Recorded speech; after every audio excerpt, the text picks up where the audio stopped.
Good morning, good morning, good morning. Welcome to another edition of Freedom Friday. I'm your host, Dr. E.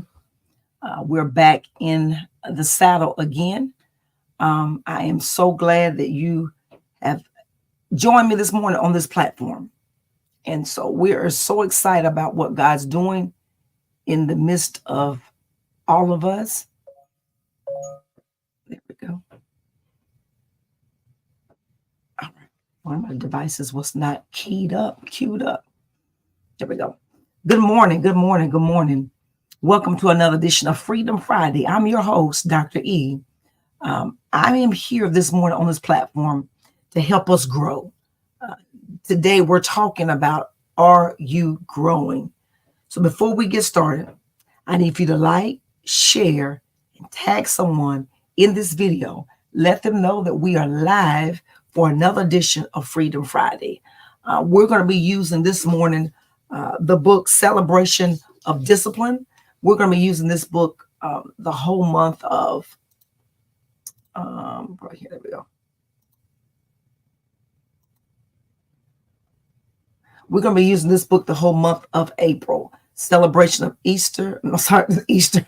The celebration of discipline for your path to spiritual growth. We just get off of Easter. My mind is still stuck in Easter. So celebration of discipline is what we're going to be doing this morning. And my thing keeps jumping. So we're trying to get back here. Hide. There we go. Okay. So we're going to dive into this morning, this topic. Are you growing? Are you growing? Growth is one of those processes that we get over time. It's amazing to me that it takes not. Good morning, Bishop Pugh. Good morning. It's amazing how it takes us 9 months, more between 8 and 9 months to develop in our mother's womb. While we're in her womb, we're developing our organs, our eyes, our ability to move, because we're moving inside the womb. So we're developing in our mother's womb. But it's amazing that whenever we're birthed, we still don't have the ability to function by ourselves. We still need someone to feed us. We still need someone to change us. We still need someone to put us to sleep. We still need the assistance of our parents, even when we come into the world. Any child that comes in the world starts walking, I question, is this really a child? So we go through these processes of growth and development over time. But what happens as we begin to mature and matriculate from elementary school to middle school to high school, there should be areas in your life that you're no longer functioning as a child. You should be growing and development. In my field of mental health, when you don't reach those milestones as it relates to growth, you're tested, and we start to determine, is there some developmental delay or developmental disabilities that are not allowing you to function at the milestones in which you should be growing? And what we find that in my field of mental health, no matter if you have been diagnosed with a developmental disability, you're still growing. Your body still functions as if you're a 20-year-old, and your mind may be only on a 3-year-old. You see, growth never stops. Your body still develops. The problem with a lot of us is we stop developing our mind. Growth stops in our mind, and we never get to a place of full maturity. So whenever someone says something to us out of the way, we pop off, because we never learn how to distinguish, how to decipher. Am I talking to a fool? Am I talking to somebody who's not stable? Or do I just need to walk away from this conversation? Sometimes the maturity and growth in your mind tells you, I'm talking to someone who's not fully developed. So I didn't need to just walk away from this, because I realized if I stay in this where I'm at, this is not going to turn out the way it needs to turn out. So you got to determine, is growth one of your areas that you need to really look at? But I've learned in my 50 years of life, headed to the road to 51, growth is something that we do not teach about. You don't hear us talking about a lot of growth in messages. We teach people how to live, how to disciple? Will we do we ever teach people how to live a disciplined life? You see, discipline takes a lot of work. That means you got to give up some things. You got to telling yourself, do I need this? Is this something that I really need? You see, I've learned this year I went on a 40-day financial fast. I know everybody was doing Daniel fast and 4-day fast, but for me, I wanted to be more disciplined in my finances. So I said to myself, food was not an issue for me. So why give up something that I know is really not going to affect me? So what I did, I disciplined myself not to buy anything outside of my regular necessities. And I found out during those 40 days of fasting financially, I really didn't need the stuff I was buying. You see, for me during the pandemic, I was buying all kinds of stuff during the pandemic. I asked myself, where was I going to wear this stuff to? We were on house arrest. I was going nowhere. But I learned that I could discipline myself and not buy things I did not need. So do you feel like you have hit a brick wall? I know some of you probably say, well, I feel like that sometimes. But sometimes I feel like I'm just stuck.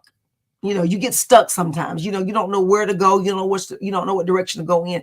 Especially when you're asking God for a strategy.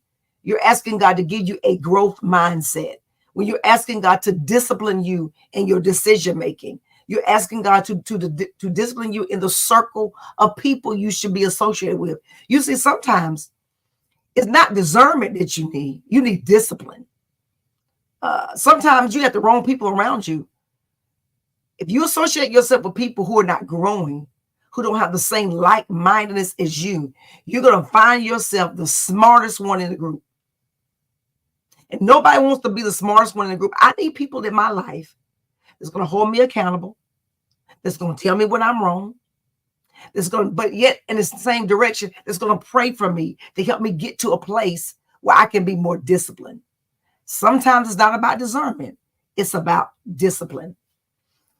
So if you feel yourself against a brick wall, ask yourself, do I lack purpose and meaning?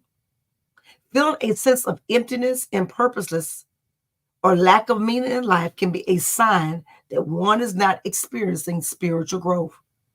You may question the purpose of your actions and existence. Do you lack purpose? That's number one. Number two, is there inner turmoil or discontent going on in the inside of you? You see, growth starts on the inside.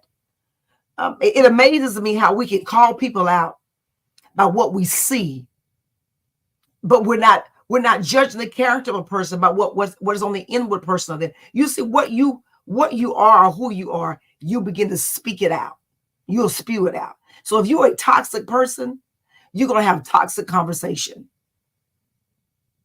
And you're going to always find yourself in the midst of always drama.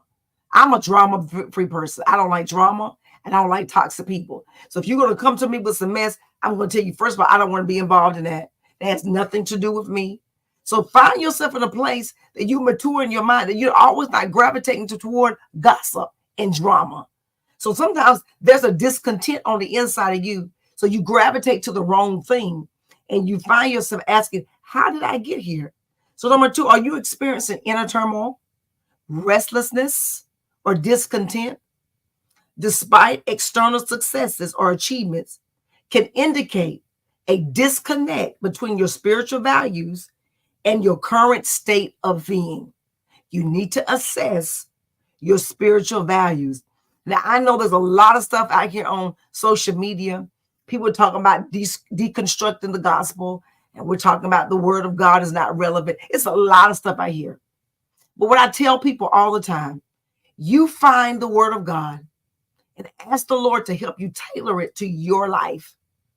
Don't get caught up on all this other stuff that's going on here. It's a lot of stuff, and you'll get confused and get all twisted up. People talking about this consciousness and all this kind of stuff. Don't get caught up in that. You know what you was taught in Sunday school. What you was taught in vacation Bible school. What was you taught? We were taught John 3:16. We were taught Psalms 23. It's those basic principles that we've gotten away from that causes us to be discontented with our spiritual values, because we have now gravitated to other perspectives and other views. Number 3, have you found yourself spiritual dry? Now, I know some of y'all might not be honest with yourself, but some of y'all just dry.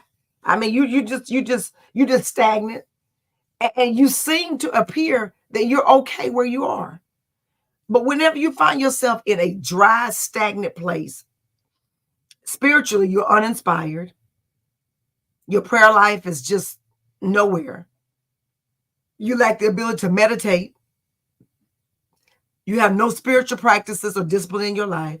You seem ineffective and disconnected. That can be a sign that your spiritual growth is dry. I know you're saying, but Dr. Erica, I don't understand. I've done this and I've done that. So you're doing a lot of things, but have you asked the Lord to show you how to correct what you're doing? You know, when you're typing, there's an autocorrect on typing. It'll show you, is that word correct? Is that right? Is that the right where or word? Is it the right word you should be using in a sentence? And now they got things such as Grammarly that will correct your misspelled words, your incorrect grammar when you're typing. Sometimes you need to put your life on autocorrect. In other words, when you find yourself going down the wrong road, you need to autocorrect yourself. Don't allow somebody else to always correct you. Find yourself correcting yourself. Let me tell you something. You can't tell me that you don't find yourself going down the wrong path. We do. You can find yourself bobbing and weaving and say, I dodged this bullet this time. Next time, you might not be so lucky. You need to assess, is this the right thing for me? Number 4, struggles of beliefs and doubt. This is where it gets a lot of people. Do you have persistent doubts, uncertainties, and struggles with your beliefs? It's amazing to me how we can grow up, have a foundation of what salvation means, what does prayer mean, what does love mean? And when we get older, we start questioning, does God really love me? God, is this really the plan for my life? We took a spiritual gifts test a couple of years ago at our church. And one of the things that I found when doing the spiritual gift test, one of our members, it said that she was taking a vow of poverty. And she said, does that mean I'm going to be poor the rest of my life? I said, no. It means that you are content with living with just a standard way of living. It doesn't mean that you have to live a poor life. It just means that you've learned how to be content in certain areas. But I told her these words, but don't find yourself content in that same place forever. So we all go through seasons. I tell people this, we have seasons, reasons, and forever. There's seasons in your life that come and go. There are reasons why you got here. And then there are some forever things in your life that are there to stay. And I want you to make sure that God, am I in the right season? Am I discerning? Is this the place for me? Is this where I should be?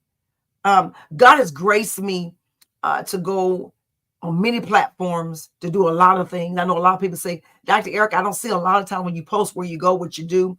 A lot of times I don't because I'm on assignment. If where I'm going, they do a flyer, that's great. If they don't, that's great as well. But I don't get caught up in the hype of I've got to see myself on a flyer every time I do something. Because what I've learned is that influence is not about you recognizing who I am. It's about what can I do to help you get to the next level. Influence is not me just speaking to you, but it's speaking into your life and helping you get to the right place. You see, spiritual growth, it's a lot of components. But whenever you find yourself in a place of not growing, Richard Foster, he defines discipline as this. Discipline refers to intentional practices, habits that individuals engage in to cultivate spiritual growth, character development, and a deeper connection with God. Let me say that again.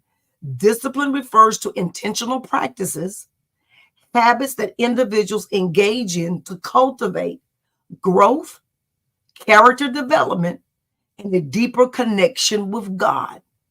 I need for you to look at those components of discipline.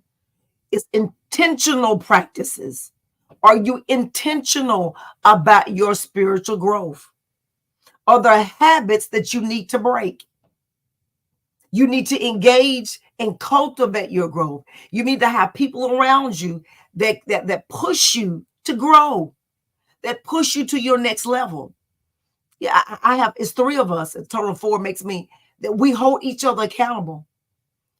And we all don't live in Greensboro. And the one thing that I realized is that we don't have a problem with telling each other when we're wrong. But we also push each other when we see them growing in an area. You need people in your life that you can trust. You need people in your life that can hold your business. You need people in your life that can tell you, listen, sis, listen, bro, I see you doing this, but I don't think that's the right thing. You need people in your life that can tell you that's not the right. You don't need to be connected with that, because I see that being an area that you can possibly fall off. These are the kind of people you need in your life. There are practices that we need to develop in our life that will make us much richer in our spiritual growth. So I want you to recognize, do I have areas in my life where I lack purpose? Is there inner turmoil and discontent? Am I practicing some of the areas of my life that I'm dry and stagnant? And do I struggle with my belief system? And is there doubt? Those are questions that you need to be asking yourself. And over the next couple of weeks, we're going to unpack those spiritual practices of growth through the book by Richard Foster, Celebration of Discipline. Get this book. It's an amazing book. But we're going to walk you through, are you growing? Because I want to see you grow. I want to see you develop. I want to see you get to a place that you understand that growth is something I really need in my life. I realize that when you're not growing, you're standing still. And nobody wants to stand still. We want to see ourselves grow. So I believe that in this space of the month of April, I believe that God is going to have us to pour into each other. Notice what I said. I'm not coming to this platform to have all the answers, but I believe we're going to grow together. April is going to be the month of growth and the month of development. Because I believe, and I prophesied this morning, that you're going to see the hand of God in your life because you're making an effort to grow. When you put your hand to grow, God's going to put his hand on your life, and you're going to see growth in many areas of your life. I believe that. I hope you believe that with me. Growth is an area that we all need. So this morning, my prayer for you is that you grow. And for the month of April, we're going to grow together. So get the book, Celebration of Discipline by Richard Foster. And let's dive into this book. So next week, we're going to talk about prayer and meditation. Prayer and meditation. I know some of you probably said, but as a Christian, we don't meditate. I'm going to show you in the Word of God. But meditation is not just for those that do yoga. But God put meditation in the Word of God, that we're to meditate on his word. And I believe that God's going to do it. And where is he going to do it? He's going to do it with us together. Thank you for tuning in for another edition of Freedom Friday. I pray today, as we start this new series on spiritual growth, are you growing? And if you can invite someone, tag someone to join us every Friday for the month of April at 7:30 a.m. as we delve into this topic, are you growing? As we celebrate the life of spiritual discipline. You know my spiel every week. If no one's told you, let me be the first to tell you I love you. And there's absolutely nothing you can do about it. Live life and live life on purpose. Have an amazing Friday. I'll see you again next Friday at 7:30. Have a great day.